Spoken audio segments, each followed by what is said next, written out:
Economy किसी भी देश के लिए सबसे इंपॉर्टेंट चीज अगर कोई है तो वो है इकोनॉमी, क्योंकि इकोनॉमी की वजह से ही आप कोई भी चीज एक्सपोर्ट या फिर इम्पोर्ट कर पाते हैं, जिसकी वजह से आपके देश के लोगों की विश फुलफिलमेंट होती है।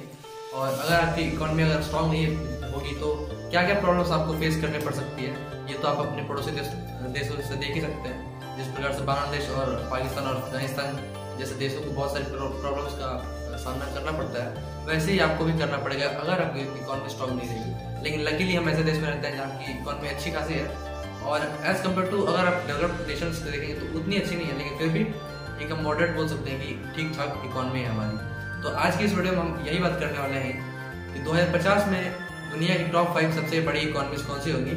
अभी हमारा भारत देश भी अभी भी टॉप 5 में आता है और उस टाइम भी आएगा, लेकिन हम देखते हैं कि भारत का जो रैंक है वो कितने नंबर पर रहता है। तो चलिए इस वीडियो को शुरू करते हैं।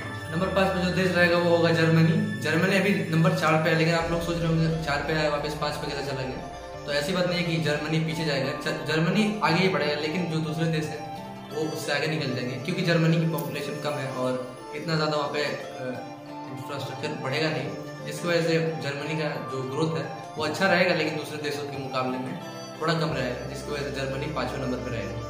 नंबर 4 पर जो देश रहेगा वो है इंडोनेशिया। इंडोनेशिया एकमात्र इस्लामिक कंट्री होगा जो टॉप 10 में उस टाइम पे होगा।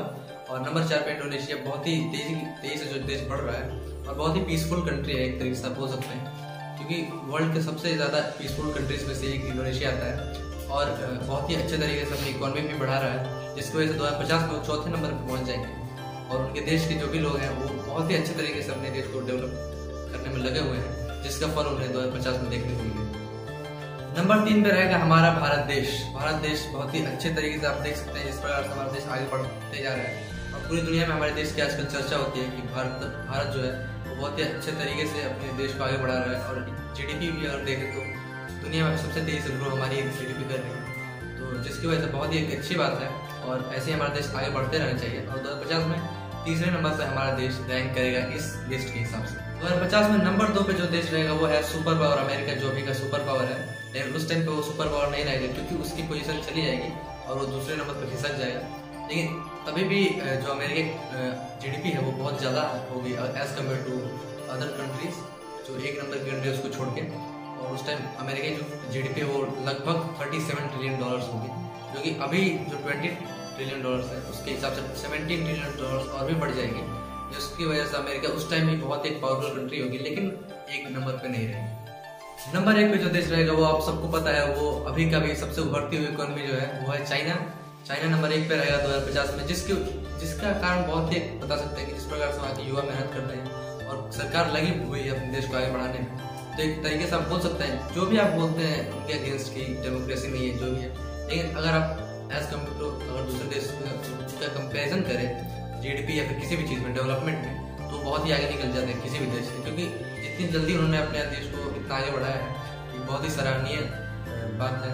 और भारत से 3 साल बाद ही उन्हें आज़ादी मिली थी, फिर भी वो इतने आगे निकल रहे, तो उसके लिए उन्हें बहुत ही आप कॉन्ग्रेचुलेशन बोल सकते हैं और उनसे कुछ सीख भी सकते हैं कि किस प्रकार से अपने देश को हमें डेवलप करना चाहिए। ये पॉलिटिक्स के लिए कुछ होने नहीं वाला है, और इसी वजह से चाइना 2050 में नंबर 1 पर रहेगा, क्योंकि उनके युवा और उनकी सरकार साथ में मिलकर काम करती है। हमारा भारत देश भी 1 पे हो सकता है, लेकिन इसके पीछे भी रीज़न क्या है जिसकी वजह से हमारा भारत देश इस लिस्ट के हिसाब से 1 पे नहीं होगा। तो उसका यही रीज़न है कि जो भी आजकल हमारे देश में बेरोजगारी बढ़ रही है, इन्फ्लेशन रेट बढ़ रही है, यही एक बहुत ही बड़ा रीज़न है जिसकी वजह से हमारा भारत देश पीछे रह जाएगा।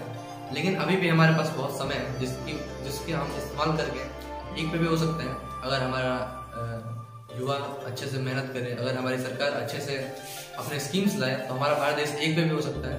और यही उम्मीद करते हैं कि हमारा भारत देश 1 पे रहे इस लिस्ट के हिसाब से जो 3रे नंबर पे है, ऐसा ना हो, और हम उम्मीद करते हैं कि भारत देश हमारा नंबर 1 पे रहे। इसी के साथ मैं इस वीडियो को एंड करना चाहूँगा। मिलते हैं नेक्स्ट वीडियो में, तब तक के लिए आपका बहुत बहुत धन्यवाद।